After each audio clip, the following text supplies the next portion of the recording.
God's blessings to everyone. This is a DGHradio.com news and information news update for the British Virgin Islands, and I'm reporter EVH reporting the news for September 20th, 2025, covering the latest developments from across the British Virgin Islands. Tonight's top story: questions over compensation and accountability. House leaders are urging residents to allow a full review of lawmakers' emoluments after revelations that pay more than doubled at the start of last year. Critics warn the increases could also lift future pension costs and strain public finances. Documents circulating in recent briefings point to an earlier warning from the finance side about a funding gap before increases took effect, fueling calls for clearer fiscal risk statements, side-by-side cost breakdowns, and independent public-facing processes for setting pay. Why this matters: trust in government rests on transparent stewardship of tax dollars and predictable long-term costs. Constitutional and governance debate continues. Honorable Julian Fraser has renewed a long-running push to remove the Attorney General from the House and Cabinet and to establish a dedicated elected Minister of Justice.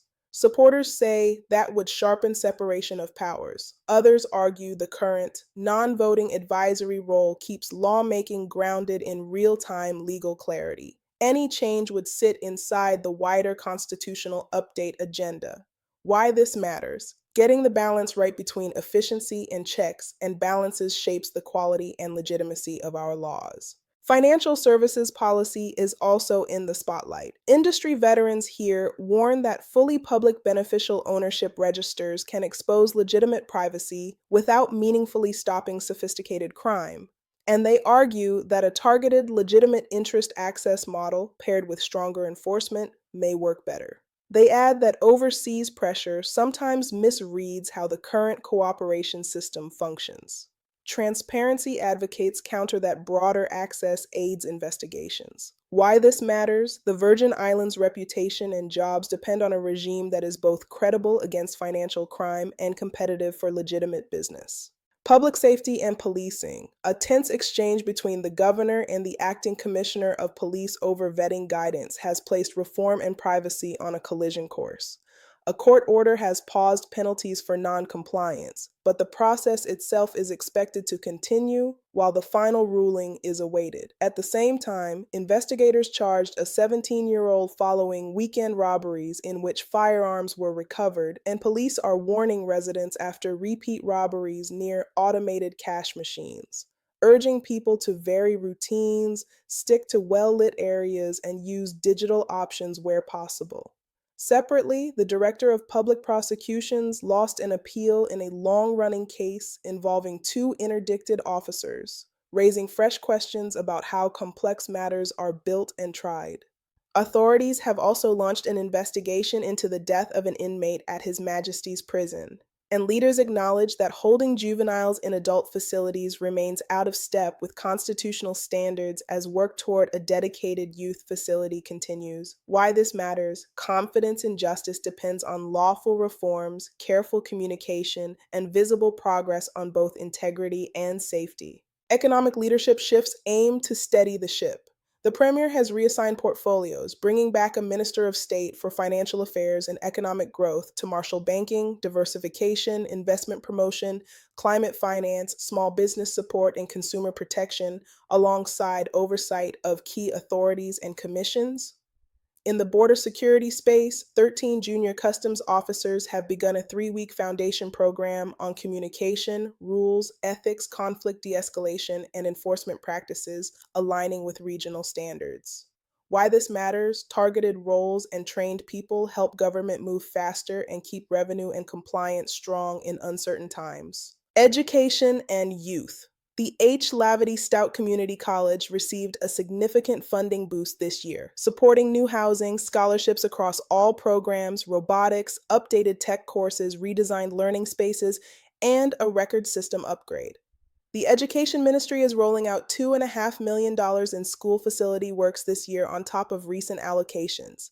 Sealing buildings, repairing roofs, improving windows and doors, installing backup power, enhancing water systems and cooling, and upgrading safety features. Alongside the hardware, the minister is pushing technology integration and modern teaching strategies during this month-long focus on innovation. That comes as data show 48 teachers departed the public system in 2023, most of them Virgin Islands belongers, with recruitment, training pathways, and compensation reforms now aimed at stabilizing staffing. And to spark the creative economy, the Film Commission has launched a week-long Future Filmmakers Academy for children ages 7 to 12, introducing storytelling, directing, cinematography, and production. Why this matters: strong schools and skills, academic, technical, and creative, drive resilience, competitiveness, and opportunities for our youth. Infrastructure and communities. A new civil mitigation policy sets standards for local works, road repairs, sidewalks, retaining walls, drainage and guts, and storm response, using a review team, transparent scoring, and uniform procurement and monitoring, with funding drawn from district allocations.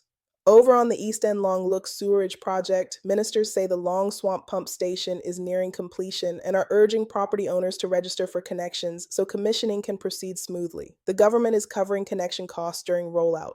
Why this matters: fair, data-driven public works and modern wastewater systems protect health, the environment, and livelihoods, especially tourism and small business.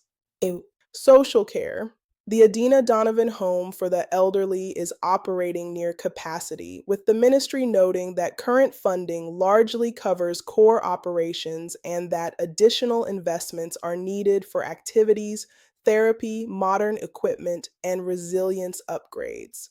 Why this matters: quality elder care is a measure of who we are as a community and can reduce pressure on hospitals, identity, and immigration.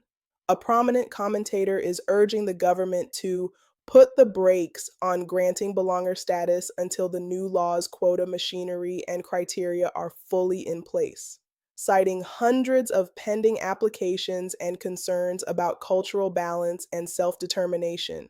Supporters of tighter controls stress data-driven limits. Others warn against exclusion and emphasize fairness for long-standing residents. Why this matters: how we welcome people and how we decide shapes cohesion, opportunity, and our shared future. Regional perspective and remembrance.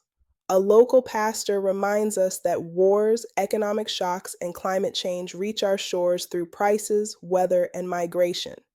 And he calls for renewed empathy and community resilience in response.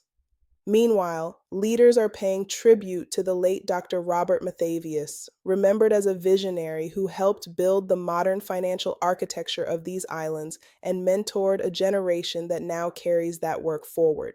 Why this matters: perspective anchors planning, honoring legacy guides the next chapter. Community questions tonight. Compensation and pensions. Should elected officials' pay be set by an independent commission tied to objective indices, with pensionable earnings capped or averaged over longer periods? Governance. Would removing the Attorney General from the chamber improve separation of powers or reduce real-time legal scrutiny of bills? Policing. What information is essential for vetting while protecting officer privacy, and how should progress be reported without exposing sensitive data? Education. What combination of salary, housing support, and training best keeps teachers in classrooms here? And how should success be measured? Infrastructure and environment. Should sewer connections be mandatory in overflow-prone areas, and what long-term funding model will keep pumps and lines maintained? Financial services. Could a legitimate interest access model deliver accountability without mass exposure of personal data? And what public metrics should we publish to prove enforcement works? Identity and belonging. How do we balance fair pathways to status with protecting cultural heritage and self-determination? These and other issues are of great concern within the islands. What do you think are some good solutions? Let us know your thoughts by texting your comments to 1-315-898-4449. You can also join our WhatsApp group and get the news, weather, and other insightful information delivered right to your smartphone. To join, text JOIN to 1-315-898-1449. Please include your name in the text message. You will receive a call to verify your request. I'm your reporter, EVH, signing off for DGHradio.com. Remember, EVH and DGH, together we explain, verify, and highlight as we deliver global headlines, because on DGHradio.com, the news never sleeps. Ciao.